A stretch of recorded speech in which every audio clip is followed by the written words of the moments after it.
अस्सलामु अलैकुम वरहमतुल्लाहि वबरकातुहू। वालेकुम अस्सलाम वरहमतुल्लाहि वबरकातुहू। हज़रत ज़ुन्नून मिस्री अलैहि रहमा बहुत बड़े वली बुज़ुर्ग गुज़रे हैं। सुभान अल्लाह। तो 10 बरस तक उन्होंने लजीज़ खाना नहीं खाया। वाह। 10 बरस पहले भी जब लजीज़ खाना खाया था वो ईद के दिन ही लजीज़ खाना खाया था। तो 10 बरस के बाद दिल में ख़याल आया क्यों ना कल ईद है और इस ईद की खुशी में मैं एक लजीज़ खाना खा लूँ। ये दिल में ख़याल सोचा और अल्लाह की बारगाह में अरीज़ा पेश करने के लिए दिल में ख़याल करा कि मैं अल्लाह की बारगाह में रात को 2 रकात नफल नमाज अदा करूँगा और जिस चीज़ पर दिल जमेगा मैं वो करूँगा। ये दिल में ख़याल किया, 2 रकात नफल नमाज पढ़ने के लिए खड़े हुए और अल्हम्दुलिल्लाह 2 रकात ही में पूरा कुरान पाक तिलावत फरमा दिया।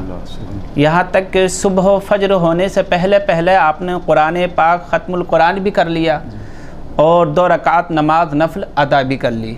सुबह हुई, ईद की खुशियाँ मनाई जा रही थी, आपने लजीज़ खाना बनवाया और अनकरीब आप खाने ही को थे, लुकमा उठा कर के मुँह के करीब आया और वापस रख दिया। मुरीदीन ने पूछा, हुजूर आपने 10 बरस के बाद एक खाना लजीज़ खाना आपने मंगवाया और बड़ी मेहनत और मशक्क़त के साथ आपको ये खाना मैसर हुआ, फिर भी आपके लबों तक गया नहीं और उससे पहले ही आपने वापस रख दिया। सुभान अल्लाह। तो आपने फरमाया, मेरे ज़मीर ने मुझे गवारा ना दिया, मेरे दिल के अंदर की आवाज़ आई कि काश ऐसा तो नहीं कि शैतान मुझ पर हावी हो गया और इस लजीज़ खाने पर मैं फ़ख्र करूं।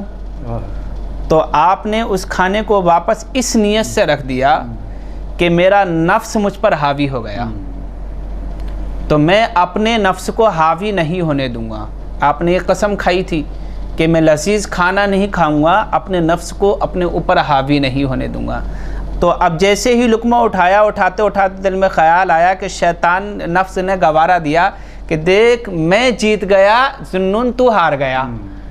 इतना दिल में सुनना था, दिल की कैफियत बदली और फ़ौरन वो खाने को वापस कर दिया कि मैं नफ्स को नहीं जीतने दूंगा। ऐ ज़ुन्नून मिस्री, तू नफ्स को जीतने दे रहा। इतने में वो खाना वापस रख दिया और अपने मुरीदीन से मुखातिब होकर के सारा वाक़यात बयान किया। थोड़ी ही देर गुजरी थी, एक शख्स एक तबाक लिए हुए बड़ा हसीन खूबसूरती से सजा हुआ खाना और आपकी बारगाह में पेश कर देता है, हुजूर ये बड़ा लजीज़ खाना है, इसको खा लीजिए। और नबी करीम सल्लल्लाहु ताला अलैहि वसल्लम रात में मुझे ख्वाब में आए और इरशाद फरमाया, आज जैसे मैं तुझे ख्वाब में नज़र आया हूँ, क्या तुझे ये गवारा ना होगा कि कब्र में भी और हश्र के दिन भी मैं तुझे नज़र आऊँ। तो खुश होकर के फरमाया, या रसूल अल्लाह, इससे बड़ा खुशकिस्मत कौन हो सकता है। तो उस शख्स ने कहा कि सरकार दो आलम सल्लल्लाहु अलैहि वसल्लम ने मुझसे इरशाद फरमाया, तू सुबह उठ और तेरे घर में जो अच्छी चीज़ है, लजीज़ खाना, अच्छा खाना तैयार कर और ज़ुन्नून मिस्री को दे करके आ और मेरी तरफ से तोहफ़ा पेश कर देना और ज़ुन्नून मिस्री से कहना तू उस खाने को खा।